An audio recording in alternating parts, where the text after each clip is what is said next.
This video is on behalf of Shauna M. Reyman, Florida Department of Corrections, DOC inmate, until September 6, 2019, when she passed away after being air flighted from Lowell Correctional Institution in Ocala, Florida, to Ocala Regional Medical Center in Ocala, Florida. So for those maybe just first watching this, what's happening at Lowell Correctional Institution in Ocala, Florida is a broad spectrum of corruption, crime, abuse against inmates, sexual, physical, mental, emotional, etc.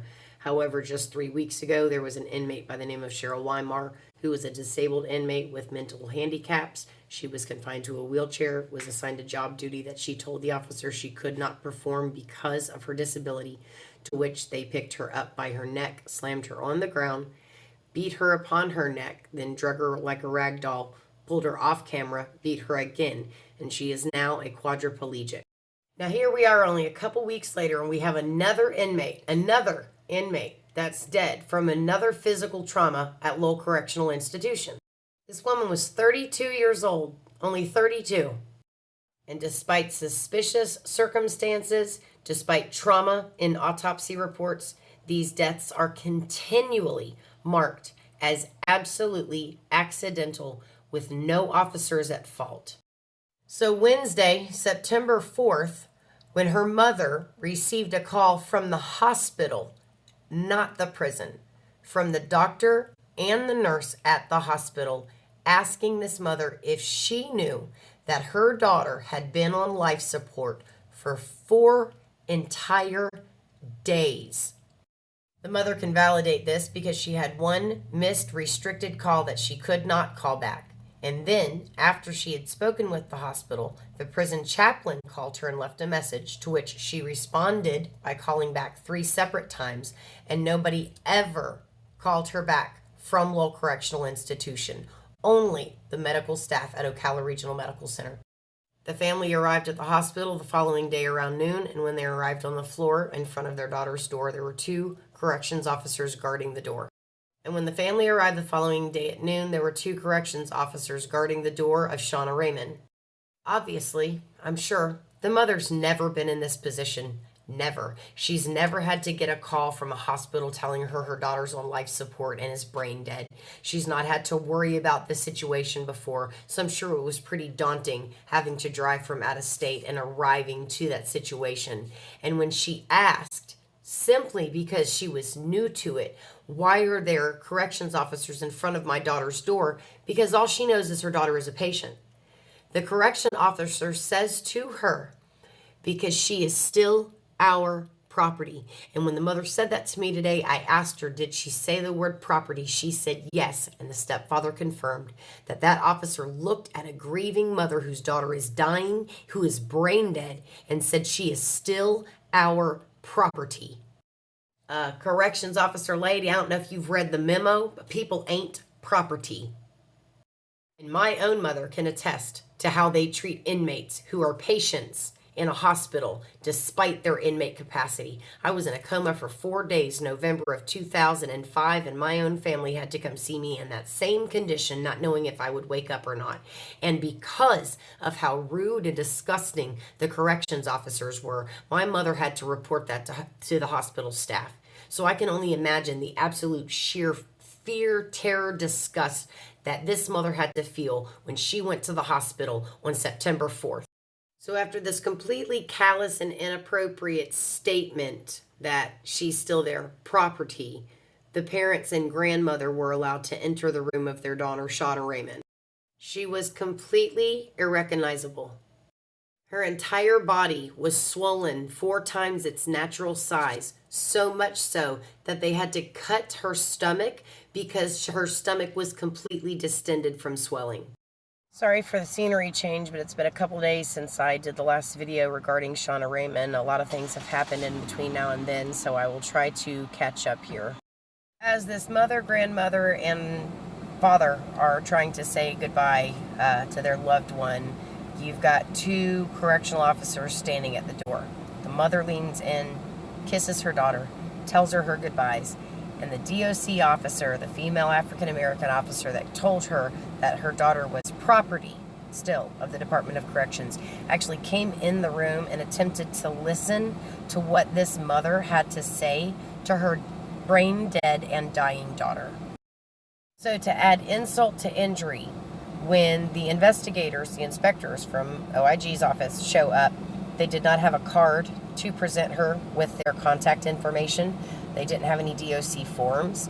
They didn't have any paperwork. In fact, the mom had to physically write down their phone numbers and the information on a loose leaf piece of paper, as her daughter is literally dying, has to take down the information herself because they did not even bring the information for her. And again, DOC remains silent on another suspicious death at Lowell Correctional Institution. The mother has stated there were no pre-existing medical conditions. However, her daughter was taking seizure, heart, and anxiety medication while at Lowell. Anybody that's been there knows how hard it is to go to an actual outside hospital while you're an inmate. And her daughter went several times to the emergency room here in Ocala. Several times. So we have more medical malpractice, medical negligence resulting in death of another inmate in the state of Florida Department of Corrections. You have fumbling from the investigators from literally moment one, because not only did the prison not notify her, the hospital had to, but when the prison did come with its officials, it did so in a manner that was completely unprofessional. And you have parents who are low on resources attempting to pull all of this information together because their child has died. Let me say this for everybody, for anybody who says that inmates aren't credible, you can't take any one of us that has a felony or any kind of arrest and take us seriously. Well, let me tell you something. Let me say this for everybody, for anybody who says that inmates aren't credible, you can't take any one of us that has a felony or any kind of arrest and take us seriously. Well, let me tell you something. What about the credibility of your former coworkers, FLDOC? What about former staff members who have accurate accounts of specific incidents regarding wardens, sergeants, captains, and the like, and they have actual records to back that up? You have officials making subordinates falsify documentation and lie during investigations to continue the cover-up. This hierarchy is supposed to hold accountable the subordinates underneath it, but how can you do that when you're having them falsify and lie during investigations to cover up the abuse? And these aren't just allegations, these are facts. They can be put together with time and date-stamped information, with corroborating witnesses, with other instances and other investigations and other grievances that have been filed. Follow the paperwork and you will find the truth. It's widespread abuse, which means there has to be more than a couple people involved in order to cover up this level of conspiracy and abuse at an institution. You have to have so many people involved, and I'm disgusted as why the FDLE has not sent in another SORT team that's not affiliated with FLDOC to take this prison over and literally start troubleshooting from the ground up. And then you have people like House of Representatives Diane Hart, Anna Escamani, Susan Valdez, Senator Brandeis, who are literally trying to get this done, and there's nothing being done right now. And when I say there's nothing being done, we all know that there's an active investigation, but how many investigations does it take? How many attacks against inmates? How many inmates raped? How many inmates paralyzed is it going to take for action to actually be taken against these criminal perpetrators who dress up in a Department of Corrections uniform? Because let me tell you, if the tables were turned, if the inmates were in there accosting these officers at every turn, if they were in turn getting out and harassing these officers or harming them in any way, the media would be in an absolute uproar. But because it's inmates and these criminal acts are being made on them, society is kind of like, oh, well, you know, don't do the crime if you can't do the time kind of bullshit. And that's ridiculous. And I'll tell you fucking why. Let me tell you how it's going to end up touching y'all. Your little 7-year-old girl that you have right now, your little pretty princess in her pink room, and she's a straight A student, and she gets along great with everybody else. Y'all don't know what 15 years old is going to do to her and what path that she is going to take. And you don't know if your own kid or somebody else's kid who you love is going to be in the same situation 5, 10, 15, 20 years from now, because people are being incarcerated at alarming rates. Alarming rates. And all of these laws that FLDOC is protected by are becoming worse and worse. You don't know if in 2 years you're going to have a near fatal car accident and you're going to get addicted to opiates and end up starting maybe drug dealing or selling them so that you can get heroin because the pills don't touch it anymore. You have no idea what's to come, guys. So anybody can be touched by this, and that's the point, is even though you might not be a lawbreaker, even you might have lived your whole life while just walking the line steady and not getting in trouble. 1 in every 7 people is affected by incarceration. So if it's not you, it's going to be somebody that you love. And would you want your youthful offender daughter, your 18, your 19-year-old, to be raped in prison? Would you want your disabled mother to be picked up and slammed on her neck because she can't clean a toilet? I mean, seriously. So for all those who think you're unaffected by this and this does not matter to you, one day it will. And at that time, it's going to cost you so fucking much. So anybody can be touched by this, and that's the point, is even though you might not be a lawbreaker, even you might have lived your whole life while just walking the line steady and not getting in trouble.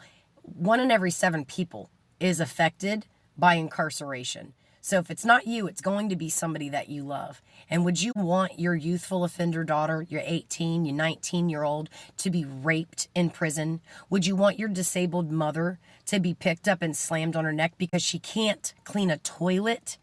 I mean, seriously. So for all those who think you're unaffected by this and this does not matter to you, one day it will. And at that time, it's going to cost you so fucking much. This stupid ass mentality of don't do the crime if you can't do the time rhetoric is absolute nonsense. Look at the laws we have today, folks. It isn't about that. It's not about us fighting for prisoners' rights to have conjugal visits or social media or any of these other things that people are trying to bandwagon on. You're talking about human cruelty. You're talking about people who are sworn. They're sworn in to protect the people that they're in charge of. And instead they victimize them. And not once and not twice. They become habitual offenders in this. They become predators. And then they're protected by the Department of Corrections, who falsifies documents and hides investigations in order to protect their own.